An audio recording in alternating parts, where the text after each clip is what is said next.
Warahmatullahi wabarakatuh. Halo semuanya, perkenalkan nama aku Fatal Berniawan dengan NIM 2403621 dari kelas 3B Prodi Pendidikan Guru Sekolah Dasar. Nah, di sini aku membuat video untuk memenuhi untuk kebutuhan tugas UAS Pendidikan Bahasa Indonesia di SD. Nah, di sini aku sedang bersama adik-adik dari pengajian FTQ Zubair bin Awam. Nah, di sini kita mau mengadakan tes apa adik-adik? Membaca. Nah, gimana nih? Kita langsung aja lihat bagaimana sih adik-adik ini akan membaca teks yang sudah aku berikan. Halo, perkenalkan nama saya Arga Bagja Ramadan. Untuk nama panggilan Arga. Perkenalkan nama saya Al-Fatih dan Bayhaqi, panggil saya Al-Fatih. Perkenalkan nama saya Andika Putra Adhara, nama panggilan Amin. Perkenalkan nama saya Alan Hafizal Takulisa, dipanggil Alan. Hati mengangguk Bruk, kita tersyukur di depan pintu kelas karena tersadar kaki Bobby yang sengaja dijulurkannya. Titan hanya diam dan berusaha membungut kacamata yang terpental sambil berdiri. Namun dengan cepat Bobby merampasnya. Tolong kembalikan kacamataku. Titan yang tidak dapat melihat dengan jelas tanpa kacamata berusaha merebutnya dari tangan Bobby. Kemudian dia terjatuh kembali dengan keras. Bobby bahkan mengejeknya dengan suara lantang. Hei Titan, percuma kamu pakai kacamata kalau tidak bisa melihat jalan.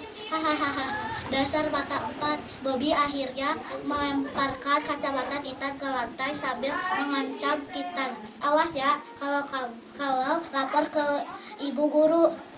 Bobby masih menertawakan Titan yang mengungguk kacamatanya dengan menahan tangis. Ya, Bobby memang hampir setiap hari mengganggu Titan dan mengancamnya agar tidak melaporkan ke guru. Titan tidak mengerti alasan Bobby memperlakukannya seperti itu. Kring, bel istirahat berbunyi. Titan berniat ke kantin tetapi di lorong sekolah ia berpapasan dengan Bobby. Titan berbalik arah karena masih ingat kejadian tadi pagi. Namun Bobby dengan cepat menghampiri Titan dan mengejek ya dengan nama panggilan si mata empat. Hei Titan, si mata empat, kamu sengaja ya pakai kacamata supaya terlihat seperti anak pintar. Bobby mulai mengangguk dengan kalimat-kalimat ejekannya. Namun suara Bobby terdengar oleh Ibu Ninda yang kebetulan melintas. Ibu Ninda segera memanggil Bobby dan Titan ke ruangannya. Ibu Ninda bertanya pada Bobby alasan ia melakukan hal itu pada Titan setelah mengetahui bahwa Bobby melakukannya hampir setiap hari. Saya sebenarnya iri pada Titan karena dia anak terpandai di kelas. Bu, tidak pernah ada pelajaran yang susah buat dia. Sedangkan aku, dengan suara lembut, Ibu Ninda menasihati Bobby bahwa tindakan yang dilakukan Bobby tidak baik. Apa yang kamu lakukan itu tindakan menunduk atau Bobby tidak kan itu sangat tidak baik karena dapat menimbulkan dampak negatif pada diri kita.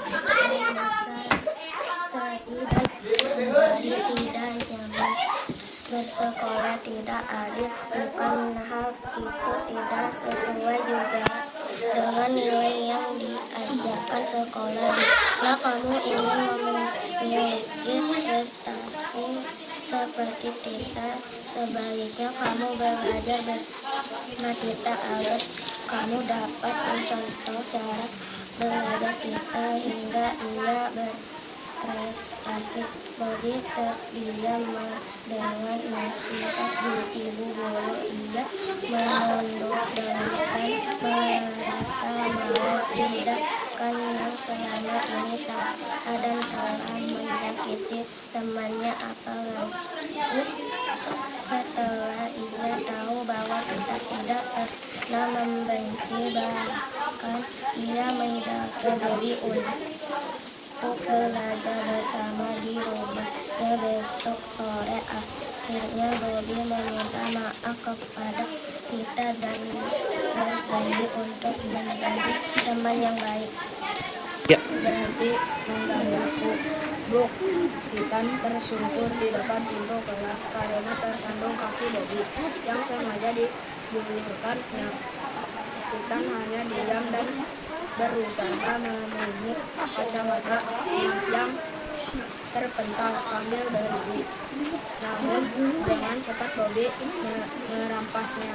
Tolong kembalikan kacamataku. Titan yang tidak dapat melihat dengan jelas tanpa kacamata berusaha merebutnya dan dari tangan Bobby. Kemudian ia terjatuh kembali dengan keras. Bobby bahkan mengejutnya dengan suara lantang. Hei Titan, percuma kamu pakai kacamata kalau tidak bisa melihat jalan. Dasar mata empat. Bobby akhirnya melempar kacamata Titan ke lantai sambil mengancam Titan. Awas ya kalau lapor ke ibu guru. Bobby masih menertawakan kita yang menggunakan kacamata dengan menangis. Ya, Bobby menghampiri si Jasper yang mengganggu Titan dan mengancamnya agar tidak melaporkan ke guru. Titan tidak mengerti alasan Bobby memperlakukan seperti itu. Kring, dari istirahat berbunyi. Titan berniat ke kantin, tetapi di lorong sekolah ia berpapasan dengan Bobby. Titan berbalik arah karena masih ingat kejadian tadi pagi. Namun, Bobby dengan cepat menghampiri Titan dan mengejutnya dengan panggilan semacam Bob. Hei, Titan, semacam empat. Kamu sengaja ya pakai kacamata supaya terlihat seperti anak muda.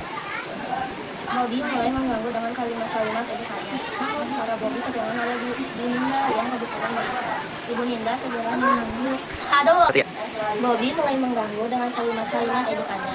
Namun suara Bobby terdengar oleh Ibu Ninda yang kebetulan melintas. Ibu Ninda segera memanggil Bobby dan Titan ke ruangannya. Ibu Ninda bertanya kepada Bobby alasan ia melakukan hal itu kepada Titan setelah mengetahui bahwa Bobby melakukannya hampir setiap hari. Saya sebenarnya iri pada Titan karena dia anak terpandai di kelas. Bu, tidak pernah ada pelajaran yang susah buat dia. Sedangkan aku dengan suara Ibu Ninda menasihati Bobby bahwa tindakan yang dilakukan Bobby tidak baik.